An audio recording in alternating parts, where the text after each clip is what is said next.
ഒരു പാട്ടിൻ്റെ വരികൾ കൊണ്ട് 2 സംഗീത സംവിധായകർ 2 രീതിയിൽ സംഗീതം ചെയ്ത് 2 ഗായകരെ കൊണ്ട് പാടിച്ച് ഒന്ന് സിനിമയിലും ഒന്ന് ആൽബത്തിലും ഇറക്കിയ ഒരു പാട്ടുണ്ട്. ഏതാണെന്നറിയോ? ഒന്നും കൊണ്ട് മനസ്സിലായില്ലല്ലേ? അതായത് ഒരേ വരികൾക്ക് 2 സംഗീത സംവിധായകർ സംഗീതം നൽകി പാടിച്ചു എന്ന്. ഇത് 2000 പുറത്തിറങ്ങിയ മോഹക്കൊട്ടാരം എന്ന സിനിമയിൽ എസ് രമേശൻ നായർ എഴുതി മോഹൻ സിത്താർ സംഗീതം നൽകി വിധു പ്രതാപ് പാടിയ ഒരു ഗാനമുണ്ട്.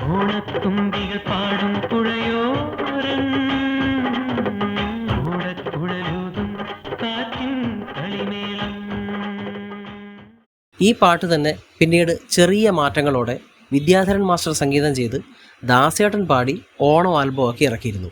അപ്പോൾ അതിൻ്റെ ട്യൂൺ മാറ്റി ഇങ്ങനെയാക്കി. ഓണത്തുമ്പികൾ പാടും പുഴയോരം